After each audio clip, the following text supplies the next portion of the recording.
শস্যের ভিতরে যদি ভূত লুকিয়ে থাকে তাহলে সে ভূতকে কোনো অবস্থায় ঝাড়ফুঁক করে তাড়ানো সম্ভব না, কারণ ঝাড়ফুঁক করতে গেলে শস্য লাগে। আমরা জানি গ্রাম ও কবিরাজরা যে সমস্ত ভুতুড়ে রুগীকে ঝাড়ফুঁক করেন, এটা সরিষা দিয়ে এই কাজে ব্যবহার করেন, ঝাড়ফুঁকের কাজে, ভূত তাড়ানোর ক্ষেত্রে, প্রেতাত্ম তাড়ানোর ক্ষেত্রে।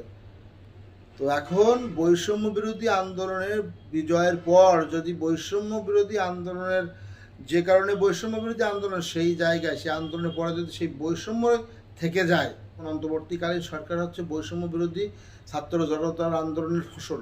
তো সেই ফসলের মধ্যেই যদি মনে করেন যে বৈষম্য বিরোধী লোক থেকে যায় বা বৈষম্য করা হয়, তাহলে তো সামাজিকভাবে এটা একটা গলদে রূপান্তরিত হবে।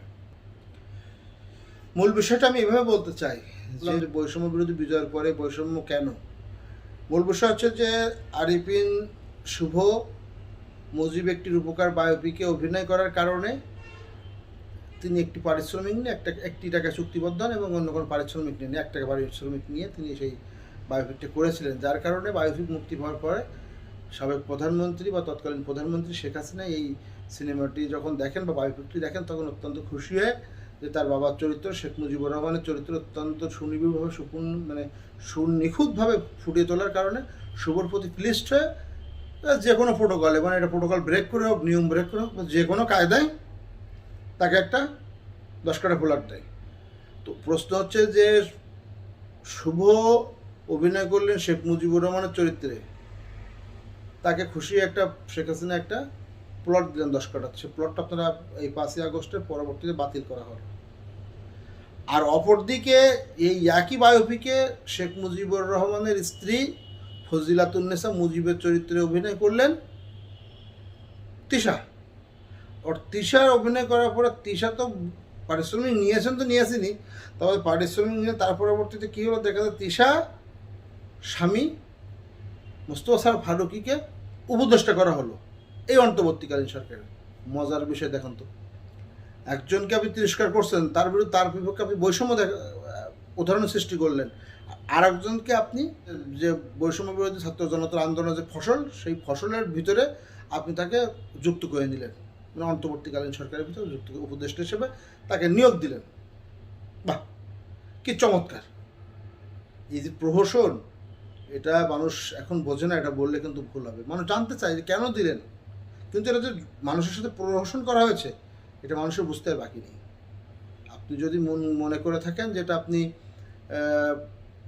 কাউকে ধোকা দিচ্ছেন বা কেউ বুঝবেন, এটা হচ্ছে একটা মারাত্মক ভুল। তো প্রশ্ন আবার এমনও আসতে পারে যে তিশা অভিনয় করছে, তাতে মোস্তফা সরোয়ার ফারুকী কেন উপদেষ্টা হতে পারবে না, তার সমস্যা কোথায়?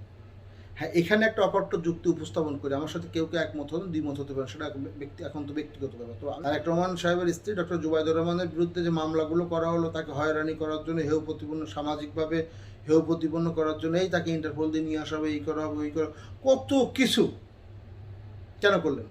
জুবাইদুর রহমানের সম্পর্কে জানতে হবে। তিনি যেমন মেধাবী তেমন উচ্চশিক্ষিত, আপনার একজন ডক্টর এবং স্বনামধন্য ডাক্তার এবং স্বনামধন্য পরিবারের কন্যা, স্বনামধন্য পরিবারের পুত্রবধূ, সাবেক প্রেসিডেন্ট জিয়াউর রহমান সাহেবের পুত্রবধূ, 3বারের প্রধানমন্ত্রী খালেদা জিয়ার পুত্রবধূ। তার বিরুদ্ধে আপনি এই যে মামলা, তাকে হেয় প্রতিপন্ন করা, এগুলো করলেন কেন? শুধুমাত্র তার অপরাধ কোথায় ছিল? যে তিনি তারেক রহমান সাহেব, বিএনপির ভারপ্রাপ্ত চেয়ারম্যান তারেক রহমান সাহেবের স্ত্রী, এইটাই ছিল তার অপরাধ, বা এটা ছিল তার মনে করেন তার মামলা করার তার অন্যতম কারণ।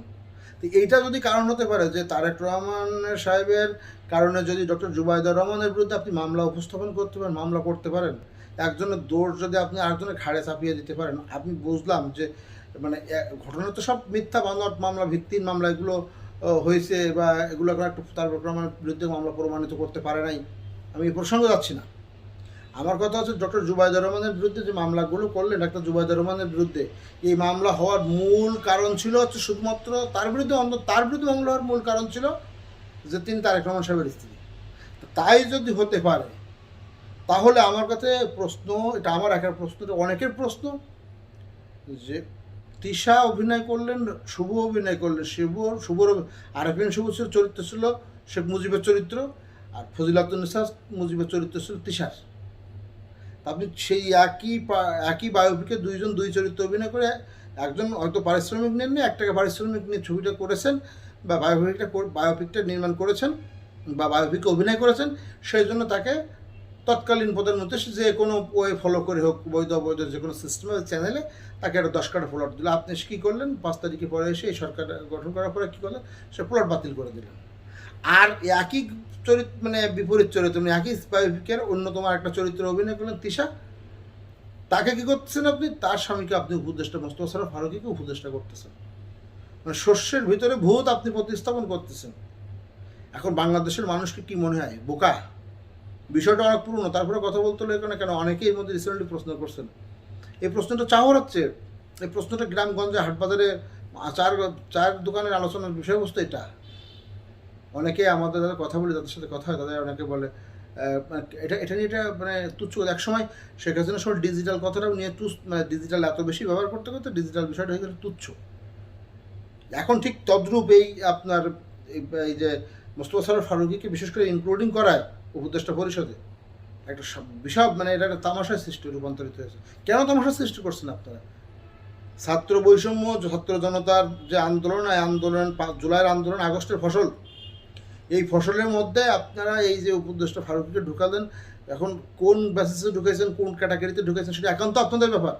কিন্তু জনগণ এটাই সুস্পষ্টভাবে জানতে চায়, যে ব্যক্তির কোনো অবদান নেই এই আন্দোলনে, একজনকে তিরস্কার করবেন, একজনকে পুরস্কার দিবেন।